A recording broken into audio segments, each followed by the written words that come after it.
Hi, welcome to Integrative Preparedness. I'm Steve Smith. For those of you who saw the video that I sent out this morning, or that I put out this morning called Two Important Things or something like that, you know that one of those things was that I had asked one of our patrons over on Patreon, Michael Morris, if he would resend a comment that he had left on a previous video. It was a comment that I thought just nailed one of the issues right to the bone, and I had inadvertently, in trying to respond to it, deleted it, and I tried to kick myself for deleting it because the comment was so excellent, and everyone should have had a chance to read it. Well, I posted, and I was hoping that Michael would see the post, and when I got home this evening, we were out at a wrestling tournament for one of our sons. I saw that he had responded and had rewritten his post to the best of his ability. Very often when we write something or when we do something first off, it's just like those of us who make videos. I know that, if you make a video and everything's falling together because it's fluid in your mind. It's coming out, and then all of a sudden you realize that you forgot to hit record. It just never. Some try to do it over again. I don't, because I know that it never comes out.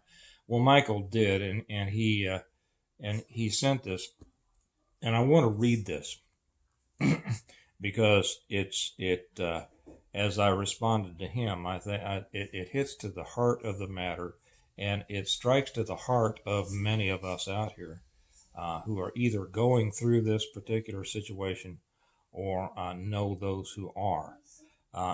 And so I'm going to read this, and I'm going to put this also, even though this is from Patreon, I'm going to put this also on YouTube because I think everybody deserves to hear this. So I'm just going to read it, and then I'm going to say a few things afterwards. Excuse me. Okay, this is a reposting, and Michael says it's a reposting from memory as best I can at Steve's request. My wife and I worked for a large university healthcare system. We started in 1987. Monday morning, we arrived at work and logged into the system and were greeted by a piece of mail that changed our lives. We were told to get the first shot by the end of the week and to have the second shot prior to November 22nd, or presumably we would be fired. As you can likely tell from our start date, we aren't far from retirement. I've been there since 1987. But we need health insurance, or at least we have convinced ourselves we do. And I think that's a good point there. A lot of us, have convinced ourselves that we need health insurance. Do we really? And we still have a few things we still want to do, like pay for our daughter's college if possible. So we will both likely need to go find other jobs, and we will be lucky to make half what we currently do. We have both worked in our current positions for a very long time and are at the top of our game in terms of skill and earnings. It's interesting that we didn't miss a single day during the pandemic. Worked extra, worked on special projects related specifically to COVID, and the thanks we get are they plan to throw us out like trash. If we do not comply immediately, the timing of all this is very suspicious. There hasn't been a single word said about the jab in any meetings, no memos, nothing other than some screensavers saying everyone should get the jab to save others for the greater good. Then out of nowhere, we get the email saying, do it now. This creates a bit of mental crisis for folks. I believe somewhere around 40% of the hospital is still not vaccinated. And it creates urgency in people's minds that, oh my gosh, I might not make the deadline based on the number of people who still need the shot in such a short time to get it. And, oh my gosh, I could lose my job if I don't act now. I believe this was carefully constructed and sent at the time. It was based on the psychological effect it would have to force people to have to act without much time to think or plan. Unless, of course, you want to have Thanksgiving dinner over the discussion of how are you going to pay the rent or car payment, and what are we going to do about Christmas. Most people live under a mountain of debt, and this is a huge problem for them. We are debt-free, but as previously stated, we still need insurance for a few more years, and we still have some financial goals we would like to meet. Certainly aren't looking forward to the prospect of looking for a job at age 60. Welcome to the reality of the government we have allowed to take root in our country, where the government is supposed to answer to us, but no longer does. This is not the same post as Monday's. Honestly, I can't create it from memory. I wrote it, posted it, and for the most part, it's gone. I believe this post falls short of the passion I had immediately after being stunned by the email. Rest assured, no matter what, I will not be getting the jab. I will not be bullied or threatened into allowing anyone to inject me with a substance I do not wish to have in my body. Interestingly, and that's the completion of his message. Thank you, Michael. I think a lot of people needed to hear that. I see that putting the laptop screen down kind of put my face in shadow. That's all right. You know what I look like if you care to look at me. Interestingly enough, right before I opened my laptop and saw that Michael had responded, I had read a quote by Socrates. And let me see if I can remember exactly what it said. It said that he who will not fight evil commands it to continue. I haven't said a lot I haven't gone to that extent much on this situation. But the way that this is being forced upon us, I think, is nothing less than evil. The government is a part of it. Our employers are a part of it. Most of you know that I'm just a few days from my employer giving me the boot because I won't take it.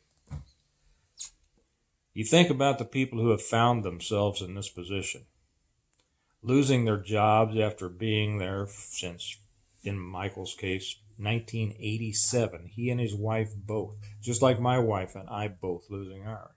But they've been in this a lot longer than we have.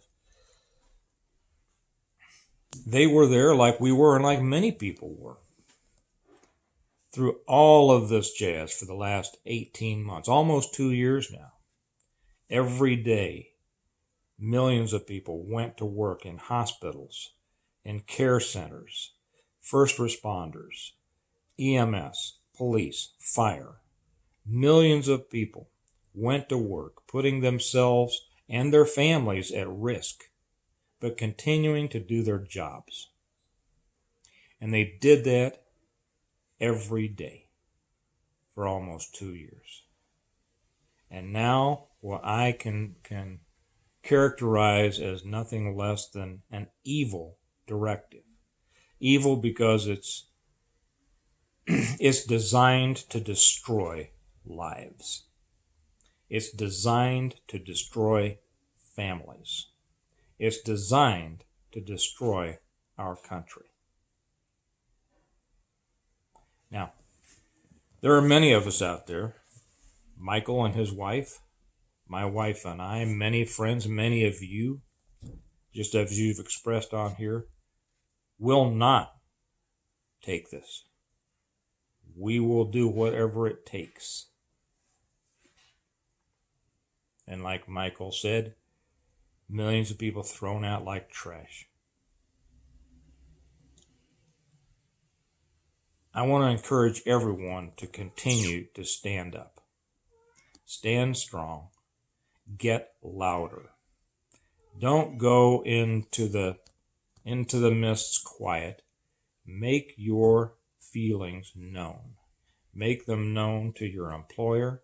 Make them known to the people that you work with. Make them known to everyone you come into contact with. Don't go quietly, because the fight is just now starting. And for those people, and I know there's a whole bunch of people on the other side that demonize us and say that we shouldn't be allowed to have access to the basic things in life. Some people say that we should be imprisoned or sent to camps because of our refusal to accept things into our body that we don't want. That used to be called something else, right? But for those people also that may have accepted that medical procedure and know that this is wrong, know that this is evil, destroying people's lives who have made a decision different than yours, you need to stand up too. You can't just sit by and be glad that this isn't happening to you. If you have the moral fiber that most people like to think they have, then you need to stand up in defense of those who have made a decision on their own moral foundation and support them.